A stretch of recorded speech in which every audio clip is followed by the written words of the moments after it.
Então, bom dia. Bom dia.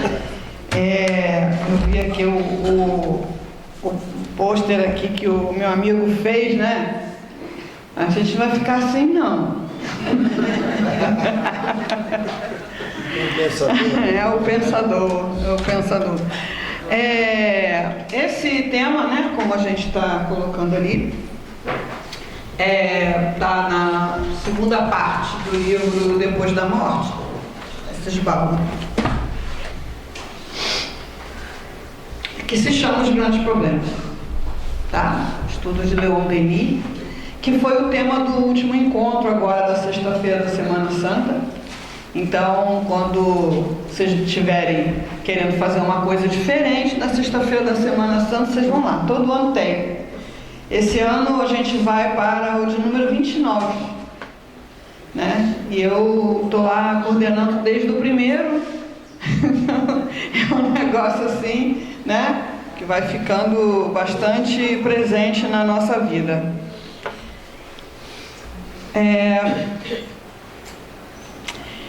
A gente aprendeu com Leon Denis algumas mudanças, né, comportamentais, algumas práticas meio diferenciadas de viver a doutrina espírita, e é mais ou menos isso que a gente quer compartilhar. Uma coisa que a gente tem procurado destacar é o tríplice aspecto da doutrina, que costuma ser meio esquecido, né? Então, a doutrina espírita é uma religião? Também. Mas Kardec preferiu dizer que era uma filosofia, né? Uma filosofia espiritualista, como ele coloca lá no frontispício do Livro dos Espíritos. Filosofia. Isso quer dizer que o espírita precisa pensar por si mesmo, precisa refletir, precisa questionar. A doutrina espírita é uma ciência?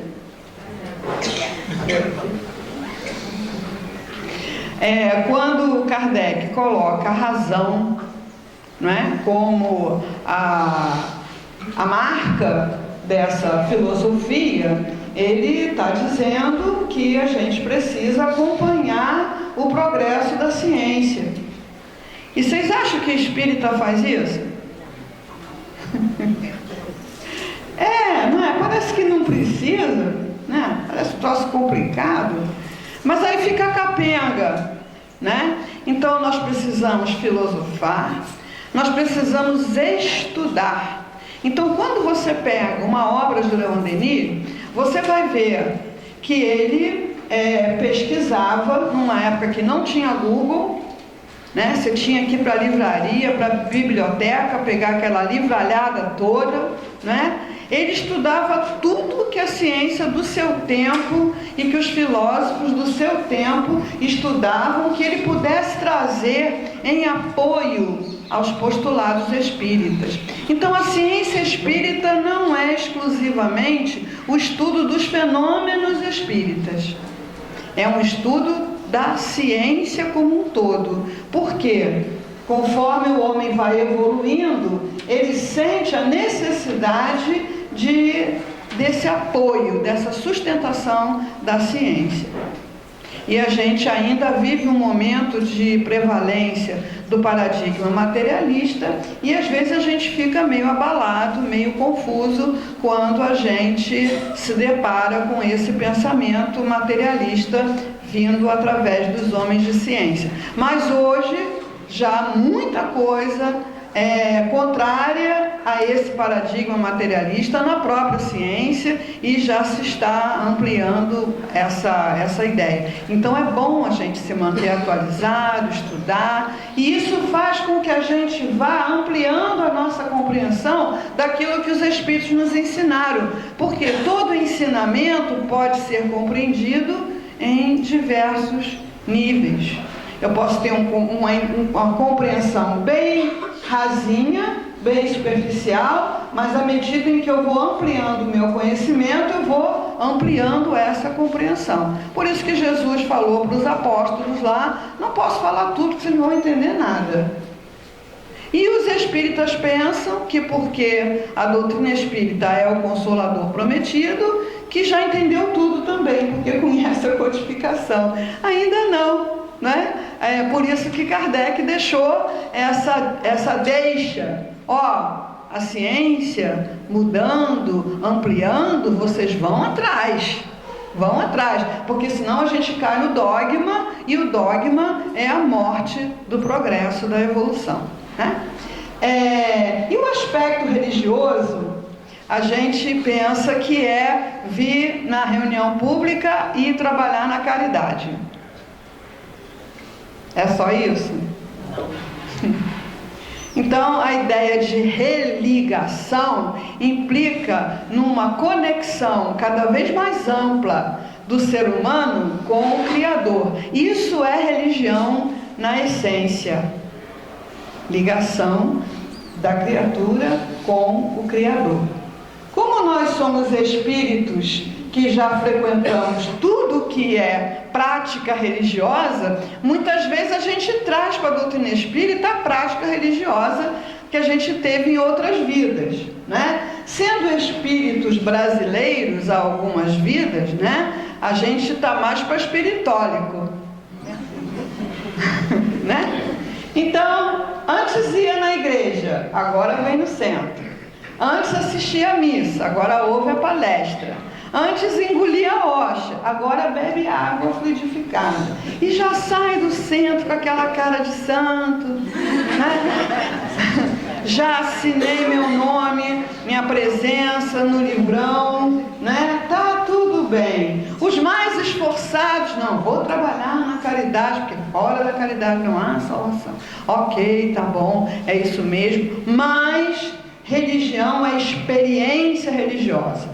Então, quando eu não tenho uma experiência religiosa, quer dizer, não tenho esse momento de encontro com Deus, na hora do grande problema eu me vejo sem chão. E não é vingança, né? Essa página é ótima, depois eu vou querer copiar, porque eu não me lembro se eu tenho mais esse livro, né? Em que ele fala de tudo aquilo que a gente chama de grande problema como grande solução. Tem um companheiro, Simão Pedro, vocês conhecem todo mundo que fala por esse Brasil afora, né? E ele fala que a mulher dele diz assim: Pedro, cuidado com o que você pede para Deus, porque senão ele dá. Você pede paciência, ele te dá, mas dá de que forma? Colocando situações difíceis para quem não tem paciência, que é para a criatura poder aprender, né? Então, por exemplo, uma fila enorme é um problema para todo mundo? Para quem não tem para quem tem paciência não é problema nenhum, né? A criatura já sai de casa com um livrinho na bolsa.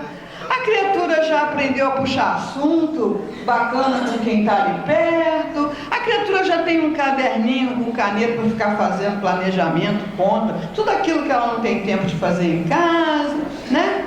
Agora, para quem não tem paciência, vai estar sempre no engarrafamento, vai estar sempre na fila, vai estar sempre lidando com gente irritante, porque Deus tem que dar paciência a essa pessoa, né? Então, essa atitude de ligação com Deus é uma coisa que a gente ainda precisa exercitar muito. Então, o Espiritismo, na sua visão mais perfeita, seria experiência religiosa, atitude filosófica diante da vida, reflexão, meditação, introspecção e ciência, ir ampliando os horizontes do nosso conhecimento, da onde a gente parou. Então, quem parou lá eu vou falar as coisas do meu tempo, porque eu não consigo atualizar isso, dá um trabalhão, tá? Então, quem parou no primário se esforça para ir para o ginásio, entendeu? Quem parou no ginásio se esforça para ir para o científico. Quem parou no científico se esforça para ir para a faculdade. E assim vai. E recentemente eu conheci também um palestrante chamado Francisco de Biasi. Vocês conhecem esse? Pesquisa, cara. O cara é um neurocientista, né? Um neuropesquisador de consciência, espírita, e ele é o único PhD da América Latina. Eu nem sabia que existia essa categoria. Vamos dizer que a gente chegue a PhD, coisa quase Deus, né? Tipo assim, ainda tem que aprender mais, ainda tem que saber mais. Então, para ser espírita, fiel ao projeto dos espíritos, a gente tem que estar equilibrando essas três possibilidades. Então, esse aí é um texto do senhor Leon Denis, em que ele fala que Deus se comunica com o ser humano não apenas por revelações ou revelações sobrenaturais. Ele se revela também de uma maneira direta, racional, progressiva, lógica, desde que a gente se dispõe a observar. E ele fala, está escrito em 2 livros abertos permanentemente sobre os nossos olhos. O livro do universo, onde as obras divinas aparecem em caracteres grandiosos. Então a gente já tem olhado essa obra divina no céu, na montanha, na floresta, que ele manda fazer, mas esse ano nós fizemos uma experiência de contemplar uma outra obra divina e eu vou ousar fazer essa experiência com vocês, tá? Então vocês vão pegar a cadeira de vocês e vão virar uma para o outro. Pega a cadeira, vira de frente.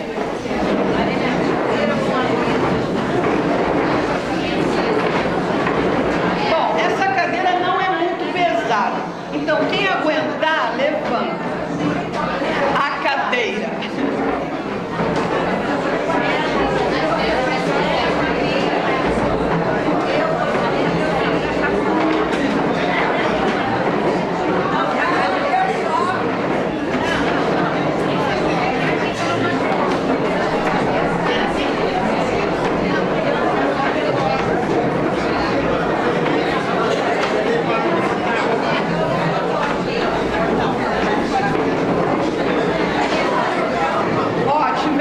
Sobrando, um dos irmãos Bordalo, porque eu nunca sei qual é qual, o Gilberto está sozinho ali. Ah, ele virou vai que é vidente, né? Vai que é vidente. Todo mundo já está? Sobrou a companheira lá, ô Gilberto. Sobrou uma lá. Sobrou uma encarnada.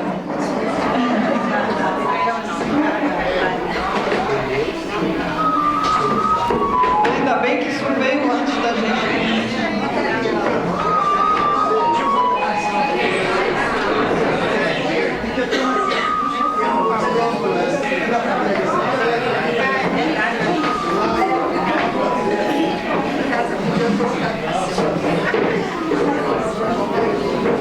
Ai, Beethoven nunca pensou que iam fazer isso. Caixinha de música ainda vai, né? Mas... Já estamos? Já estamos. Então, assim, nós vamos nos aquietar diante do outro, tá? Nos aquietar. E eu vou conduzir a observação dessa obra divina que você tem dentro de você, está diante de você. Tá? Vamos lá? Aquela segunda musiquinha? Musiquinha, olha. Musicão. Vocês dois encontram divina? Todos somos obras divinas.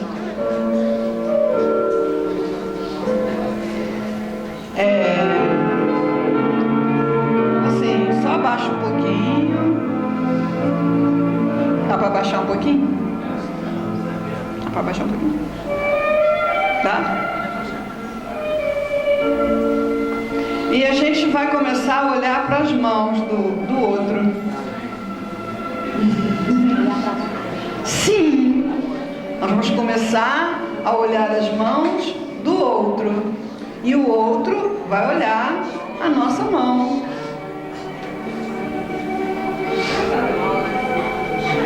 Pensando nas possibilidades dessa mão, de tudo que ela realiza.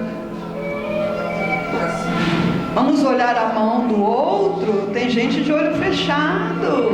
Estão fugindo? Não foge não. Vamos olhar a mão do outro. Do lado que ele mostrou, que ele exibiu, né? Se é a palma, se é o dorso. Tem gente que ficou sozinha, não sei porquê.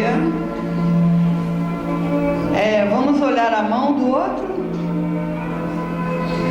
e ver o que ela informa para você.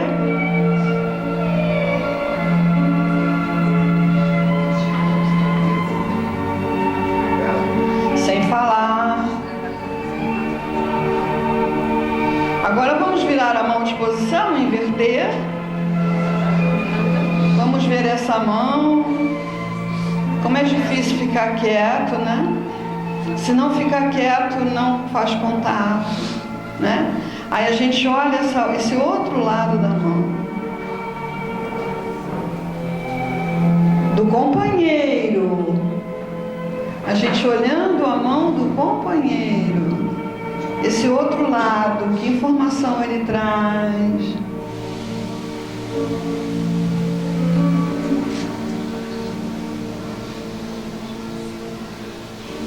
Agora sim, primeiro, cada um de vocês vai segurar a mão do outro e fechar os olhos.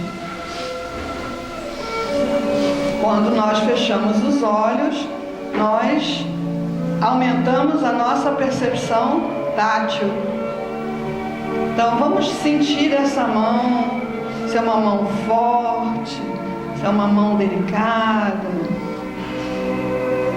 é uma mão áspera, se é uma mão suave.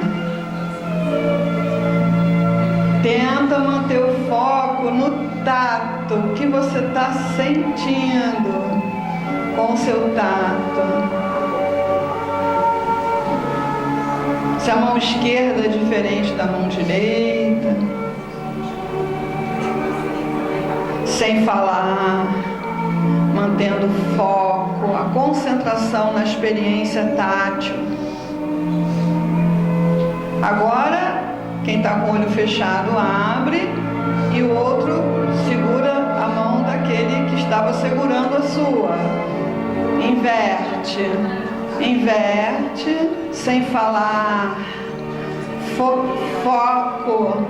Vamos ter foco na experiência e experimentar essa mão do mesmo jeito que a nossa foi experimentada. É uma mão masculina, feminina, é uma mão suave, é uma mão rude, pelo trabalho que desenvolve, tem alguma particularidade.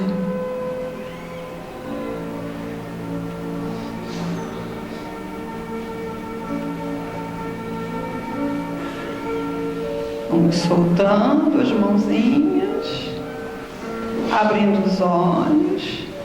Tenta olhar no olhar do outro com menos embaraço. Tentar fazer contato com a essência que está no olhar e agradecer.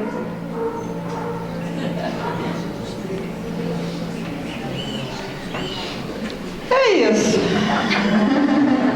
Vocês viram uma obra divina?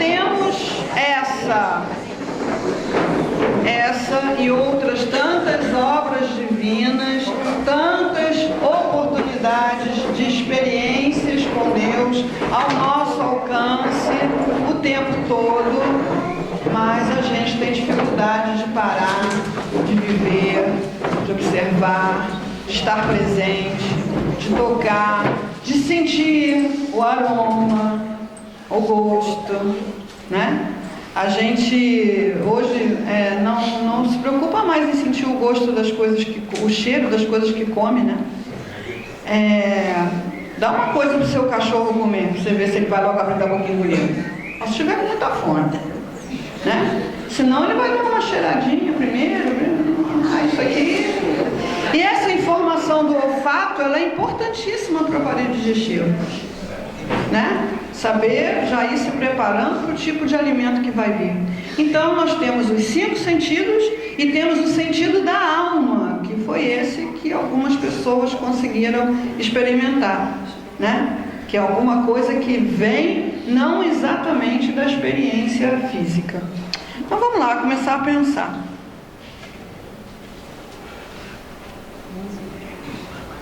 Eu acho que quando eu passo aqui, olha que lerda.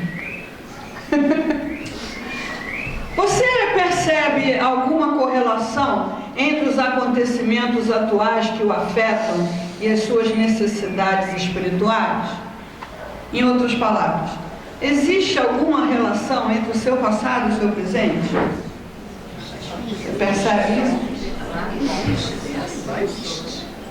O que você está vivendo hoje? Tá, mas sim, em termos práticos, o que você está vivendo hoje? Caos? Não, a pessoa pode estar vivendo caos. O problema dela, ela quer deixar. Ela está sentindo assim. O que você está vivendo? Vai lá, percorre aí os seus espaços existenciais, família, cidade, corpo físico.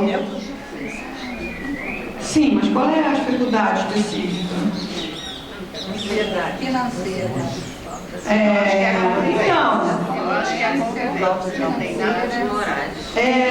Eu estou numa situação de dificuldade financeira. Eu estou numa situação de carência de amor. Eu estou numa situação que me gera ansiedade. Você consegue ver alguma relação entre isso e o seu passado? Já parou para pensar nisso? No passado não tinha nada a ver. No passado então a gente está regredindo. Não, acho que Isso é antidoutrinário, né? Então, quem acha que está regredindo, pega o livro dos Espíritos, Lei Divina Natural, a lei é de progresso. Eu quero dizer que no passado não tinha ansiedade. No passado não tinha ansiedade, porque você era um bebezinho, não tinha conta para pagar.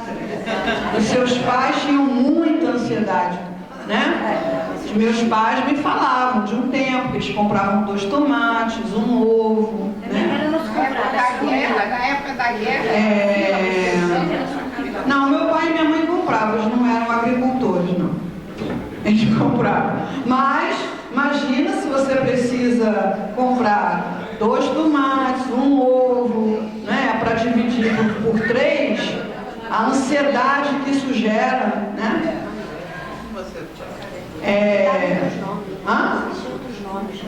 Tinha outros nomes que não eram ansiedade, mas hoje eu me vejo ansioso em relação às situações da vida. Isso tem alguma coisa em relação com o meu passado? Não o passado da humanidade, o meu passado tem a ver? Que eu plantei lá atrás. Então eu estou pagando. Eu estou resgatando. Não é só pagamento. Tem pagamento, né? Tem resgate. Tá vendo como é que a gente é espiritórico? A principal razão a gente demora para sacar. Experiência. Tá correndo? Ter experiência, aprender. Essa é a principal razão da reencarnação, né? Os espíritos falam um negócio que é isso aí, você vai ter compreensões em diversos níveis, dependendo do seu esforço de filosofar e estudar. Os espíritos dizem que entre os motivos da reencarnação está preparar o espírito para suportar a parte que lhe toca na criação. Então, nós temos um trabalho a fazer que nós ainda não estamos preparados. Então, em cada encarnação, nós vamos, através das dificuldades, ou aprendendo, e aí nos preparamos, ou reclamando, e aí repetimos, ou indo contra, e aí temos que resgatar. Mas o objetivo é sempre o progresso, o aprendizado. O objetivo central da lei é evolução. Evolução, justamente. Então, quem hoje se vê, porque não está todo mundo ansioso, tá? Eu, por exemplo, não estou, nem um pouquinho. Né? Tá todo mundo sentindo falta de amor? Não necessariamente, né? Tá todo mundo com dificuldade de grana? Tá. Tem umas exceções. Porque o cara já rouba tanto e ainda precisa roubar mais, porque ele tem dificuldade financeira, vamos combinar, né? A percepção do ser humano, mas tem pessoas em restrições muito, muito sérias, né? Então, o que isso tem a ver com o passado? Quem está experimentando ansiedade, o que tem no passado que determina essa propensão, essa condição de estar ansioso? O que tem no passado? Eu acho que é umas coisas assim. O que está faltando para o espírito? Coisas erradas. Fazer boas escolhas, melhores Escolhas erradas, acho que todos nós fizemos, né? Senão a gente tinha reencarnado em Júpiter. Encarnamos em Jacarepaguá. É muito lindo Jacarepaguá. Jesus era ansioso? Não. O que ele sabia que a gente não sabe ainda? Tá, tudo. Vamos particularizar. Em relação à ansiedade, o que ele sabia que permitia que ele ficasse dormindo num barco prestes a afundar no meio de uma tempestade? Fé, mas não é fé. Confiança em Deus. Então, a certeza de que ele não ia afundar. No máximo podia afundar o corpo. É a bronca do Emmanuel com o Chico. Morre aí com a educação, qual é o problema? Né? Ele sabia mergulhar. Sabia até andar em cima d'água. Mas não era esse o motivo. Não era esse o motivo. O motivo é confiança, a fé no futuro, que é uma das 3 condições para a felicidade. Então, quanto mais ansiedade eu tenho, estou dizendo que a necessidade de aprendizado mais urgente para o meu espírito é a confiança. Tem gente aqui que gosta de andar de montanha-russa? Ninguém? Tem? Tem gente que gosta, né? E quando você leva seu filho para andar de montanha-russa, ele vai, você não vai? Você se despede dele porque nunca mais você vai te ver? Mesmo que você não se sinta bem na montanha-russa, você confia que apesar daquelas reviravoltas e derrapadas e cair, é seguro. É seguro. A pessoa vai sair daquilo ali, né? Tá todo mundo resmungando aqui, nem sempre, não sei não. Nem acordar de manhã tá? Nesse nível, né, de incerteza. A Joana de Ângeles tem uma frase, acho que em episódios de Asa: não há segurança na vida material, ponto. Agora, ninguém se despede dos seus entes queridos na montanha, adeus, né? Porque você sabe que ele vai rodar, virar, mexer e vai sair, né? E quem gosta da montanha-russa entra, sente medo, né? Porque o cérebro fica meio doido, ele não entende muito bem que você está brincando, né? Joga aquela adrenalina, você está maluco, que negócio é esse? Né? Mas você também confia que aquilo ali vai rodar, virar, mexer e vai parar.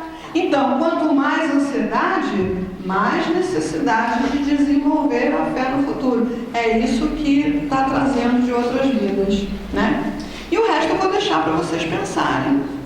Mas o exercício é esse. Qual é a minha dificuldade específica nessa encarnação? Qual é o problema, o grande problema que eu estou vivendo nessa encarnação? Qual é?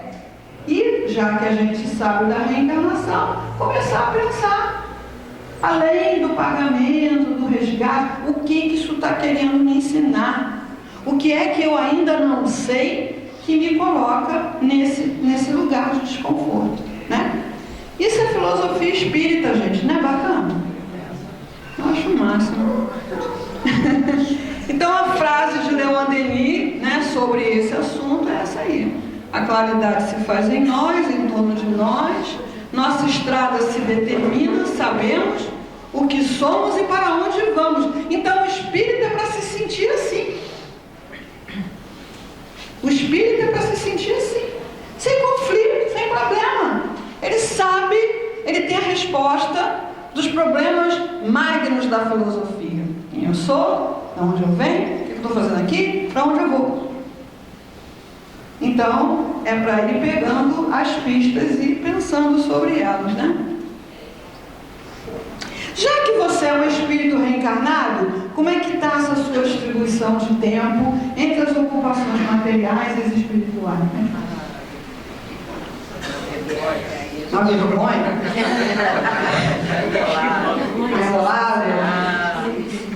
Então, você sabe que é espírito. Você sabe que reencarnou para melhorar o espírito, né?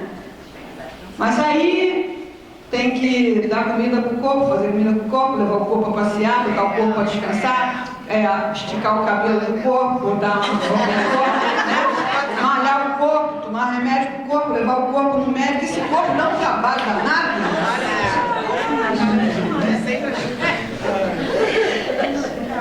E sempre que eu penso essas coisas, eu tenho um ponto, acho que vocês, todo mundo tem, né? Ele diz assim, que a terra há de comer. Uma vez ele me sugeriu uma imagem, foi na época de uma novela que a Suzana Vieira usava um cabelo louro sueco, assim, liso pela cintura. E aí a mulherada ia direto pro salão que faz aquele negócio para fazer aquilo, né? O negócio levava uns 2 dias e custava 8 mil, 10 mil reais fazer aquilo, né? Você transformar brasileira em sueca dá trabalho. E vice-versa, né? Só que o negócio aqui era brasileira para sueca. Aí eu fiquei pensando, né? A pessoa saiu do salão depois de 2 dias, né? Com a cabeça doendo, né? Com 8 mil reais a menos na conta bancária ou uma dívida no cartão de crédito, chega na porta do shopping atropelado. O que faz com aquele cabelo? Tira, sepulta com cabelo. Mas você não é meu parente, seu criatura, né? Então, é só pra gente ver, não é? Como o exagero com a atenção do corpo é tão absurda que chega às raias do patético, né? Outro dia eu recebi a visita de um propagandista e ele está malhando o bracinho, né? Dá um trabalho ficar com aquele braço, tem que, né? Muita dedicação ao corpo, né? E depois que ele ficou com aquele bracinho, ele botou uma blusa bem justinha para poder estragar o bracinho, né? E aí ele queria pegar os produtos na mala e era um problema sério, entendeu? Ele botava... Então, esses nossos exageros de cuidado, de preocupação, de atenção ao corpo, beira as raias do patético. Mas, para todos nós, vale a reflexão. Quanto tempo, já que somos espíritos reencarnados, qual é a nossa prioridade? Leon Denis diz assim: depois que você é espírita, não se trata mais de procurar satisfações materiais, mas de trabalhar com ardor pelo nosso adiantamento. Ardor, gente, o que é ardor? Entusiasmo, presença, vida, né? Então você encontra um espírita, seu amigo de muito tempo, e ele vem arrastando os pés pela rua, e você pergunta: como é que vai, companheiro? Ah, como Deus quer. Deus quer isso? Não, ele não está vivendo como Deus quer. Deus quer, vai lá, o que ele quer? Ele quer evolução, progresso, crescimento, encantamento. Então eu aprendi, foi até num outro livro, que nem é espírita, né? O mestre lá orientava o aluno a olhar com o bebê. Então, quem tem bebê em casa, quem não tiver, arruma um bebê e vê como é que o bebê olha. Olha mesmo. Né? Qualquer bobagem, para ele não é bobagem, é uma coisa que sempre tem algo a revelar, a ensinar, né? E ele quer pegar, e ele quer botar na boca, né? Às vezes eles querem explorar a nossa cara e baba a gente todo, né? Ele quer aprender, ele quer descobrir. Aí chega uma hora na vida aí, de cada um de nós, isso chega num momento ou no outro, em que a gente acha que já viu tudo. Ah, tem um buganvília ali bonito. Ah, é legal. Né? Olha, já viu como a mangueira está carregada? Vai sujar tudo que não está.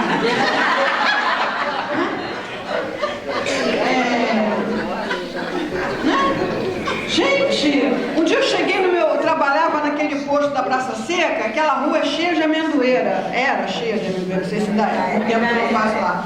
Cheia de amendoeira. Então a amendoeira, ela faz uma lei circular muito evidente, né? Então um dia você passa, ela tá pelada. Outro dia você passa, ela tá cheia daqueles brotinhos assim, em pezinho. Outro dia você passa, ela tá verde, né? Outro dia você passa, ela começa a amarelar, castanho. Fica todo mundo namorando árvore do Canadá. A gente tem a amendoeira, faz a mesma coisa, né? Aí fica aquilo lá de várias cores diferentes, dourado, castanho, amarelo, verde, né? Aí depois cai tudo de novo. E eu cheguei das férias e era a época em que ela estava assim, cheia de cores. E aí eu cheguei no meu posto, gente, essa amendoeira. Eu falei, que amendoeira? Né? Então a gente precisa recuperar esse olhar para o outro. Vocês viram alguma coisa em quem vocês olharam aí que vocês não tinham visto antes? Mesmo sendo parentes? Então olha de novo, agora não.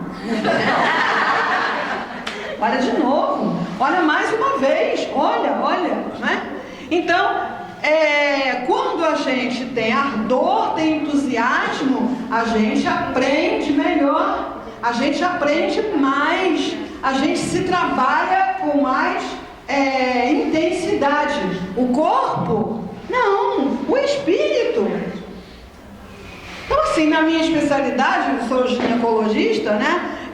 Às vezes as senhoras esquecem de tomar o remédio, de colocar o remédio, de fazer, né, o cálcio para o osso não rachar, né? O isso, aquilo, né? Mas o cabelinho está em dia, né? Não fica com o cabelinho branco nem uma semana, né? Mas o remédio, eu esqueço, ruim de lembrar, né?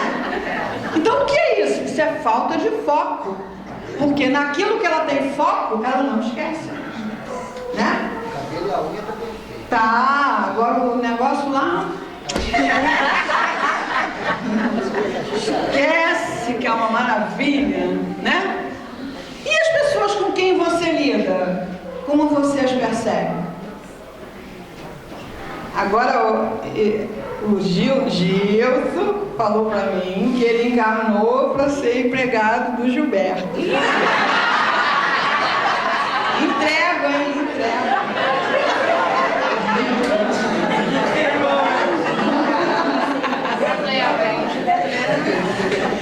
E falou que ele encarnou para dar emprego aos outros. Então, ele ajuda o Gilberto a arrumar emprego para os outros, né? É por isso que muita gente passa longe do centro espírita, né? Você vai no centro espírita e vai arrumar trabalho, né? Como é que você olha? A gente olha assim, apego, a gente chama de amor, aquele apego, aquele grude, né? E chama isso de amor. Pelo sofrimento que gera, está na cara que amor não é, né? Porque amor é lei divino natural, e lei divino natural leva à felicidade, né? A gente olha para o outro como a pessoa difícil da família. Então toda família tem uma pessoa difícil, né? Imagina. Ela é difícil para um, para outro não é, né? Então assim, é uma pessoa que faz cara feia. Ai, que pessoa difícil, está sempre de cara feia. Qual é o problema? O problema é dela. Né? Então, para quem sente assim, chegou lá, oi, tudo bem? Aí você vai fazer outra coisa. Você vai fazer outra coisa. Você vai ler, você vai ver filme, você vai ligar para alguém que é bem-humorado, milhares de coisas. Mas não, a gente fica lá, o que você está com essa cara? Nada. Eu te fiz alguma coisa? Nada. Né? Aí que a cara feia, a tromba vai aumentando, porque é isso que ele está buscando inconscientemente. Né? Ele está num mecanismo infantil de lidar com a frustração. Então, todos nós experimentamos frustração o tempo todo. Muita coisa não é como a gente quer, né? A gente programa um passeio, chove. A gente programa um estudo, tem a conjuntivite, não consegue ler. A gente programa. A gente tem frustração o tempo todo. Agora a criança, eu quero aquele brinquedo. Agora não. Muitas vezes, quando ela faz isso, ela ganha o brinquedo. Aí, o que ela aprende? Esse negócio é legal. Esse negócio dá poder. E aí ela vai fazendo isso. Porque vai com a cara feia, a família toda fica abanando.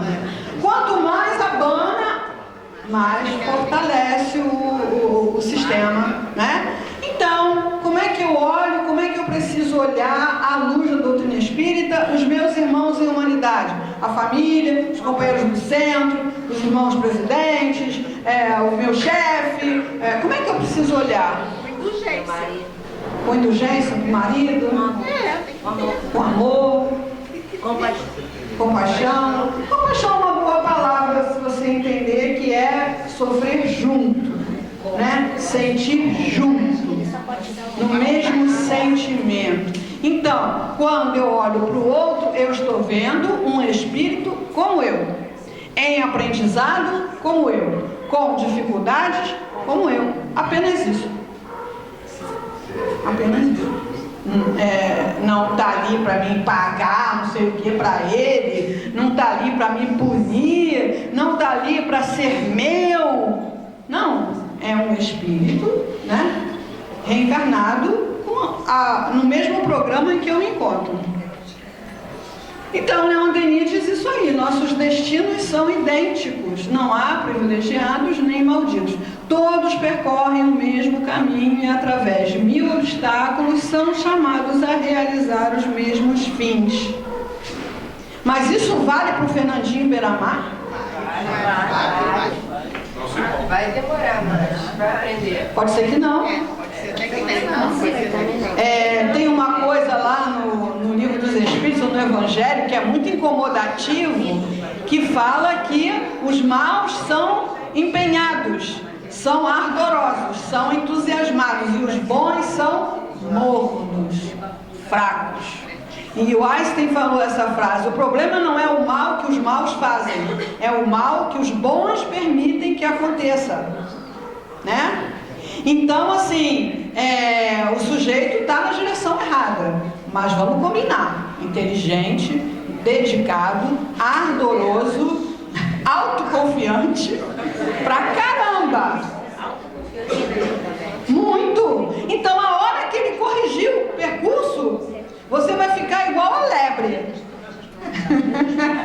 Né? Lá no meio da estrada, e aquilo que você achou que era uma tartaruga chega na sua frente, né? Então todos estão. Chico Xavier também?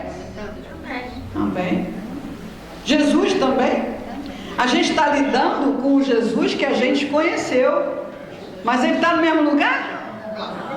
Mas não, já foi para uma situação que a gente nem entende, não entende o que ele mostrou, imagina, né? Mas todos são chamados a realizar o mesmo fim. Então, qual é a chave para entender as diferenças de situação entre os seres humanos? E o que eu faço com esse entendimento? Então, um nasce numa família organizada, bacaninha, recebe princípios. Outro nasce numa favela, uma coisa desorganizada, né? Sem estrutura. Outro nasce países aí que ainda estão num nível de atraso, de ideias, de sentimento enorme. Outros nascem na Dinamarca. Né? Vocês que têm uma obra voltada para crianças com necessidades especiais, quando você olha para aquilo ali, não é? Quando não se tem o conhecimento espírita, o que é uma criança com necessidades especiais? Uma coitadinha que todo mundo chama. Quem falou? Quem está falando? Mãe especial. Ah, tá. Eu acho horrível isso. É uma coitadinha. Mas é falta de visão, né?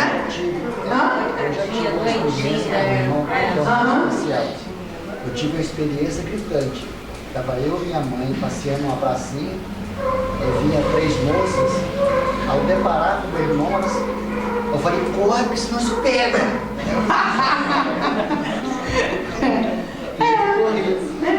Não é? A gente olha, não é? Se não tiver a visão espírita, coitado de ter que aguentar isso, coitado de não ter chance, não tem possibilidade, doentinho, né? E quando a gente vê a princesa Charlotte no meio daquela rendalhada toda, né?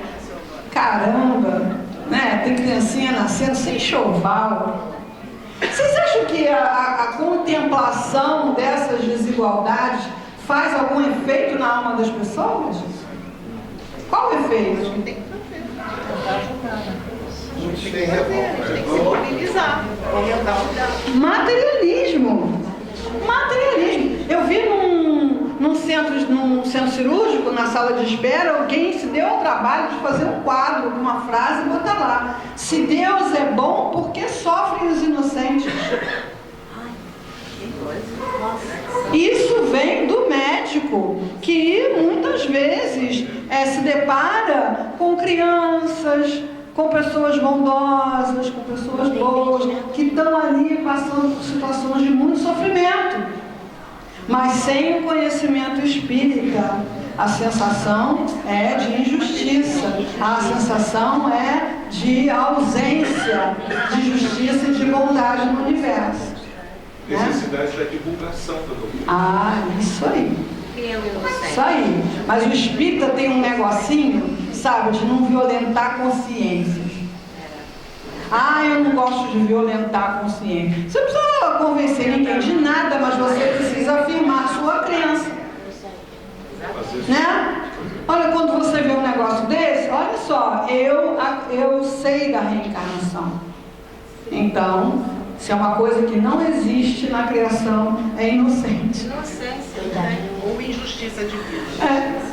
Não existe inocente, né? Aí a pessoa pode dizer: tá maluco? Não tem problema, você falou lá o que você tinha que falar, né? A gente vai ter intervalinho, que horas? A hora que você quiser. 10h30, tá bom? Tá bom? 10h30? Então vamos ver o que Leon Denis fala isso. Então, o livre livre-arbítrio, quer dizer, as possibilidades de escolha, faz com que a gente não caminhe no mesmo passo. Mas todos, filhos do mesmo Pai, devemos nos reaproximar dele na sucessão das nossas existências para formar com o nosso semelhança uma só família, a grande família dos Espíritos que povoa todo o universo. Cara, poeta, né? Vamos combinar. Então, assim, você é irmão do Fernandinho Beiramar? Ah, você é irmão de Jesus? Também. Da Dil. Da Dil? Eu não gosto de falar da Dil.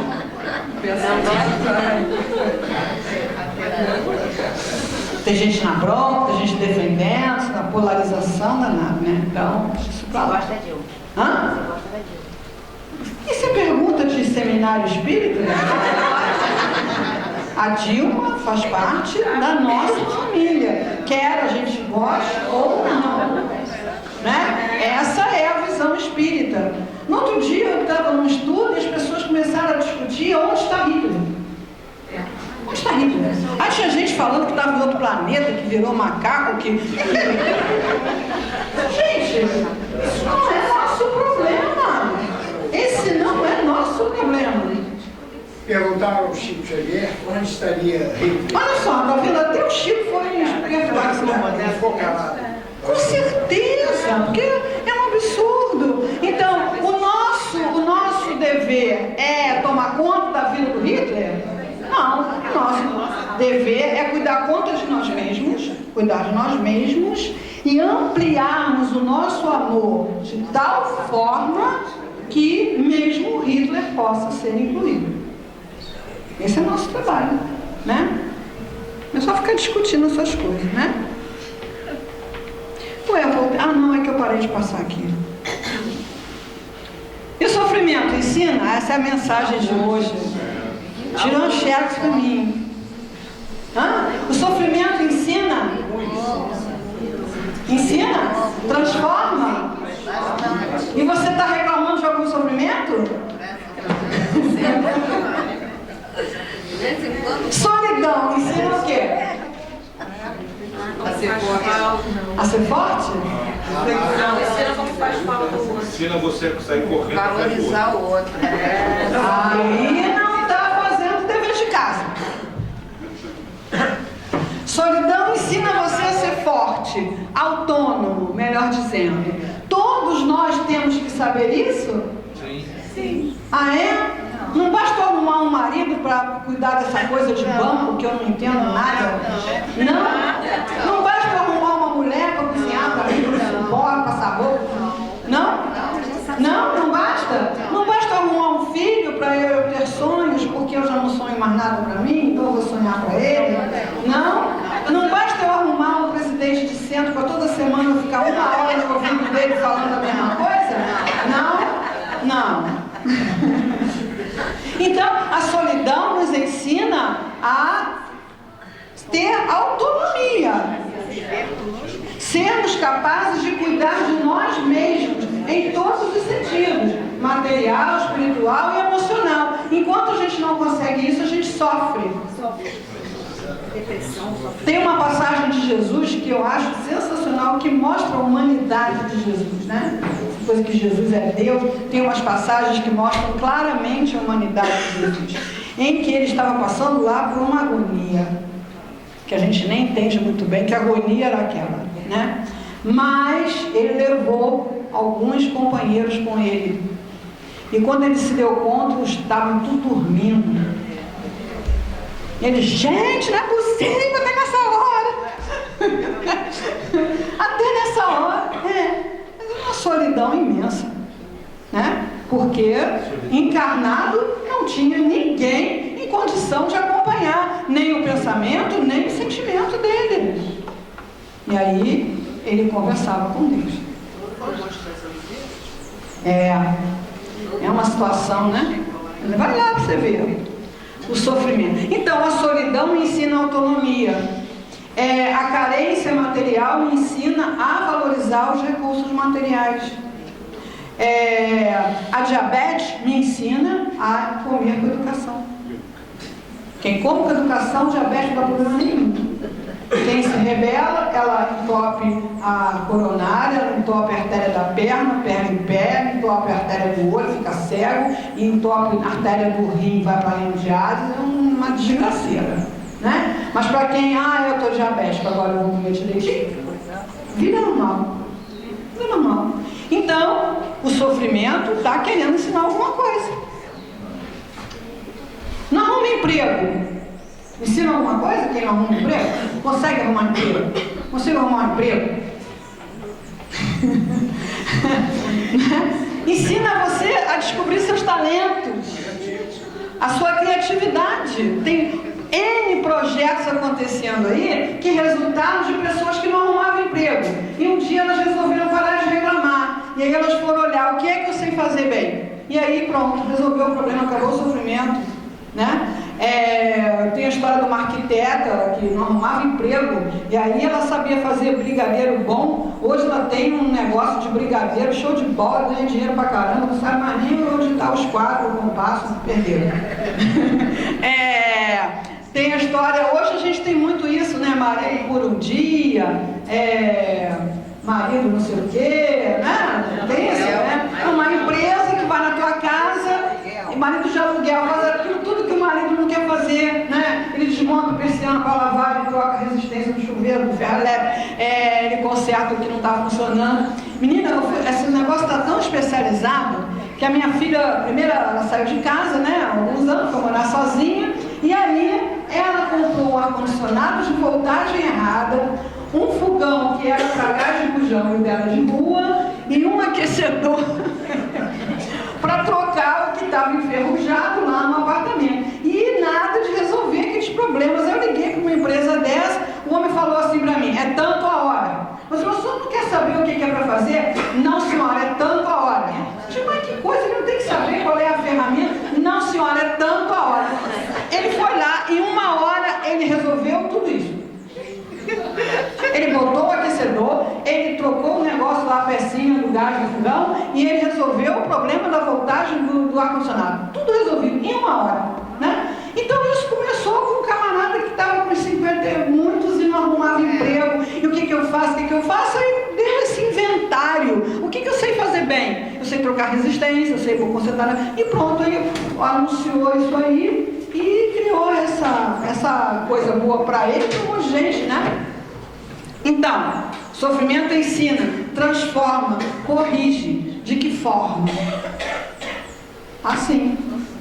Então, quando eu estou com o meu sofrimento, com o meu grande problema, primeira coisa, com o conhecimento da doutrina espírita, eu sei quem eu sou, de onde eu venho, para onde eu vou, eu sei o que eu estou fazendo aqui, eu sei dessa coisa toda, o que eu faço?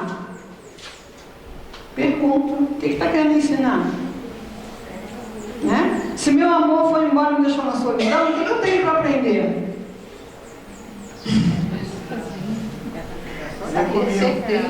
Viver consigo e se dar conta, né? O Divaldo sempre sabe esses números, eu nunca sei, né? São bilhões de pessoas no planeta, bilhões, né?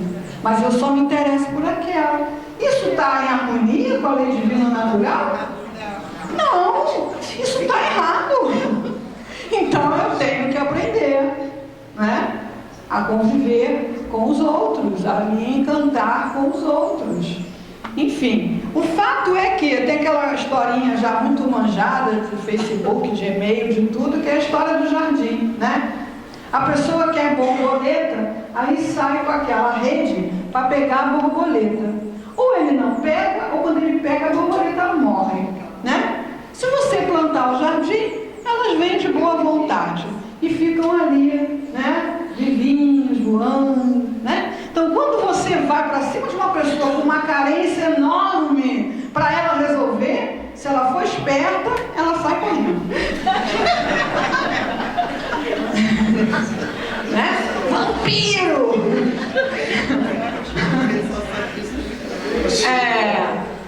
Então, na ordem moral, como na ordem física, só há causas e efeitos que são regidos por uma lei soberana, imutável e infalível.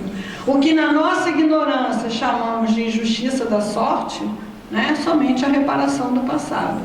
O pagamento da dívida contraída para conosco e para com a lei. Ah, adiantei. Tá bom. Mas é isso, né, que a gente está precisando fazer.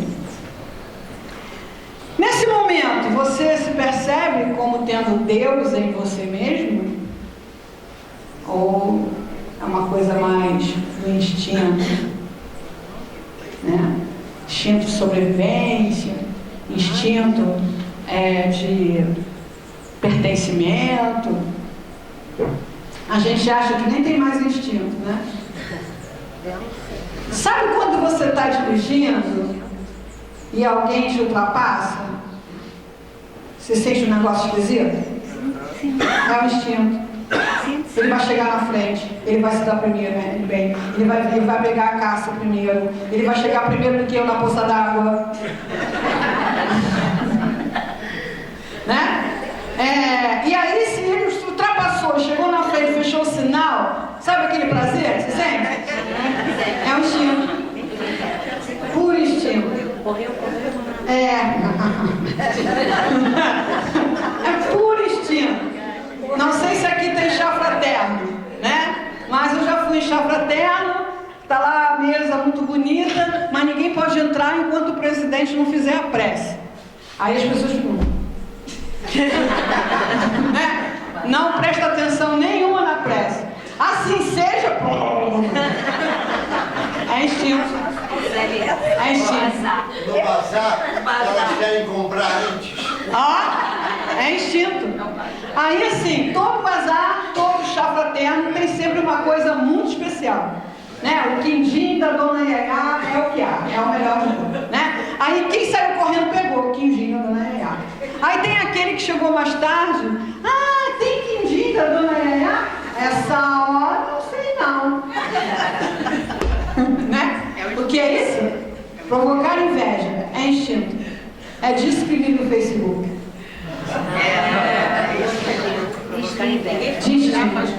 De instinto, né? Então assim, o instinto ainda é muito presente. A gente tem toda uma estrutura cerebral e até precisa ter, porque imagina se agora a gente tivesse que estar regulando o nível de oxigênio e gás carbônico, a metabolização das coisas que a gente comeu no café da manhã, os hormônios que precisam estar ativos para a gente estar acordado. Não tem como. Então tudo isso é feito pelo cérebro reptiliano, né? Por isso que a gente traz aí da evolução. Ele aprendeu a fazer isso, ele faz sozinho, né?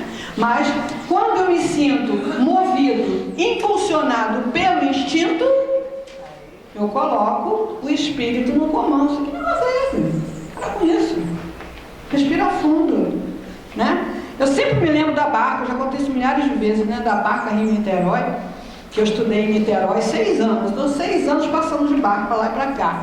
Aí lá pelas tantas eu comecei a ver, né, que chega uma hora que está chegando a barca lá onde ela atraca, e começa todo mundo a levantar e andar lá para frente. Aí o marinheiro começa a falar assim: não vai para frente, não fica em pé, espera sentar. As pessoas não aguentam, vai ruim, né? Aí quando a barca atraca, sai aquele galope. Aí chega no meio da Praça 15 e começa a andar normal. É o estouro da boiada. Puro instinto, né? Então a gente vai sentir esses movimentos. Mas aí a gente sabe, não, isso aí, isso é aquele negócio, instinto, né? Então o que tem que prevalecer? A divindade.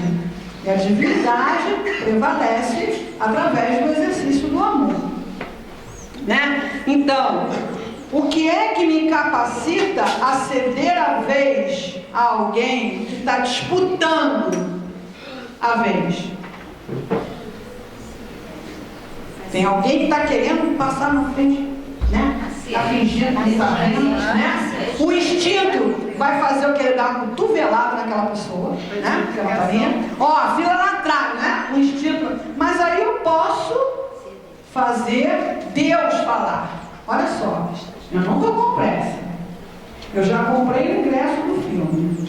Já tenho a minha poltrona marcada.